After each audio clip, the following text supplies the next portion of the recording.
participant is really in control, right?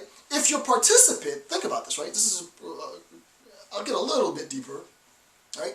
But if your participant feels that, listen, I don't have the academic training to be able to say on my behalf and those like me what Dr. Campbell can say for me, and Dr. Campbell has a much broader sort of venue, then I feel comfortable in giving my story, sharing my story to Dr. Campbell, because he'll go off and he'll change the world with that story, right?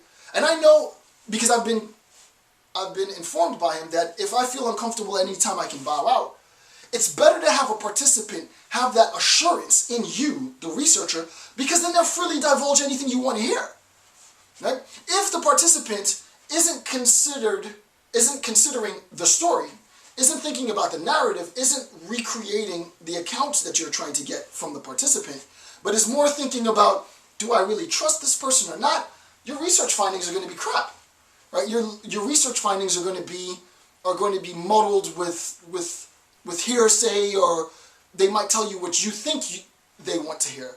But if they're very comfortable with you and they can place some level of assurance in the fact that you are, this is a good intentioned research project, then they don't have to consider that in the interview. In the interview, it's just the story, right? So it's very important to recognize that if you are a researcher, especially in qualitative methods, and what you really want from the participant is the story, then you need to ensure that the participant is comfortable in exchanging the story, his or her story, with you, right? And I'll talk about sort of the construction of that space relation later, right? It's very, very technical. Can't do it in this early part, but there is a sense in which we need to create a space of disclosure. There has to be a space that's created where I feel comfortable to disclose things that I would never disclose to anybody else under any circumstance, but I will to you because I'm comfortable with you. And I'm also reminded that you're not really going to identify that disclosure to me specifically, right? So that's the vibe, right? That's the vibe. It takes years to master this. It takes years to master this. But the more you practice, the better you get. The more sort of autopilot this whole thing becomes, right? Okay, so that's with respect to the participant. With respect to the researcher, and again, this is in no sense exhaustive. I could just do a lecture series on all of the different elements of ethical considerations, right? And the reasons why these ethical considerations should take precedence, obviously, right? These ethical considerations should take precedence over the data you're trying to collect, right?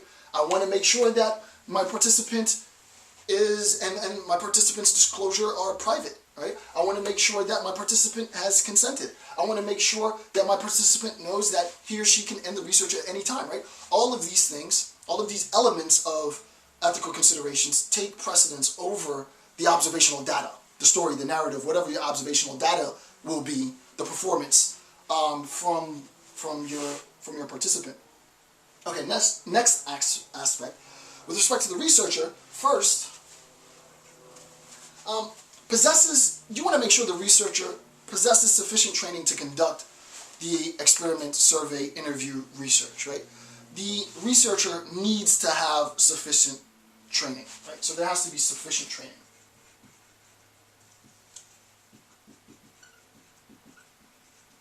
This lecture series in no sense constitutes sufficient training, right?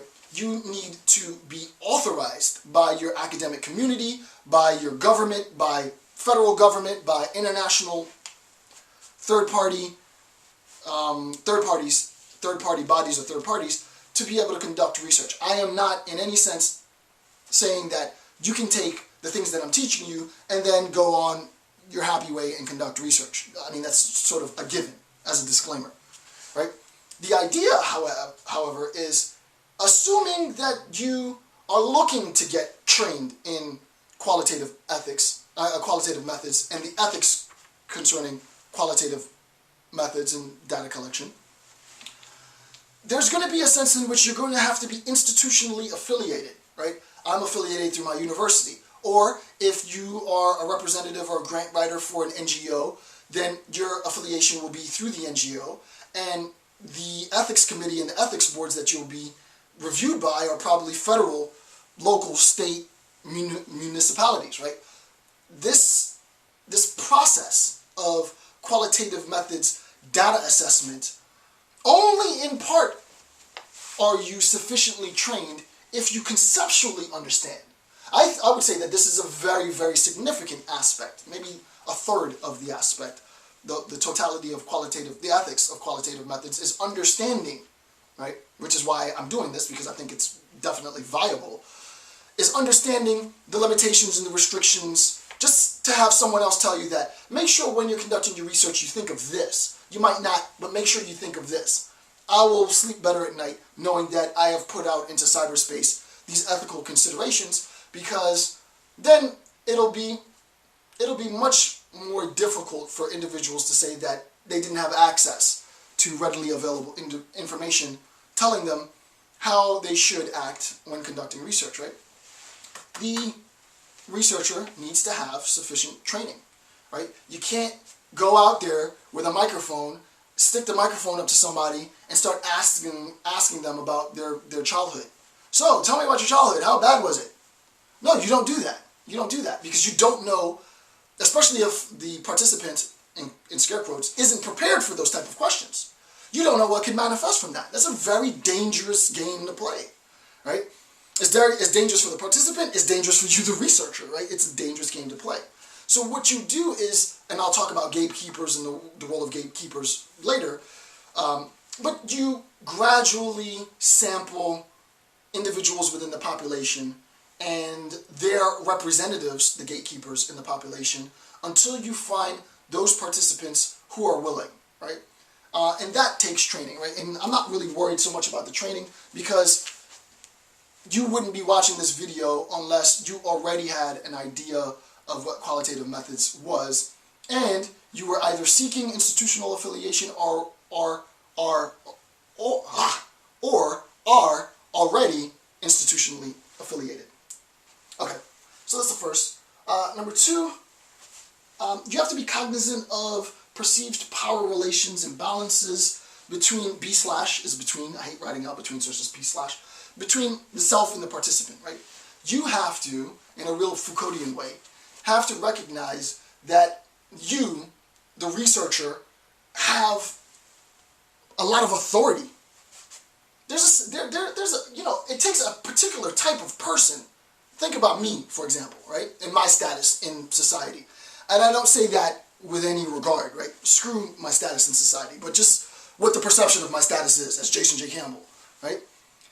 It's a pretty ballsy move to ask me about my childhood. Ask me about my feelings on fatherhood and my feelings on being a husband and my feelings on, who the hell are you to ask me that, right? So if someone is coming to ask me about sort of the deep, dark secrets of my past, well, I want to know who this person is. What are your qualifications to ask me that, right? Well, if they come in and they say, well, here's who I am the authority, the point is that, and there's research to back this up, I'm not going to go off on a tangent, but the point is, and this is debatable, that individuals are more prone to tacitly consent, not really willingly, consent to power structures that say, hey, I'm Dr. Campbell and I'm so smart and because of my education, I am now authorized to ask you about personal stuff, and in a sense you have to disclose it, right? Without getting too deep, I'll just throw the word out there, the name out there, so that you know what I'm talking about if you know the research.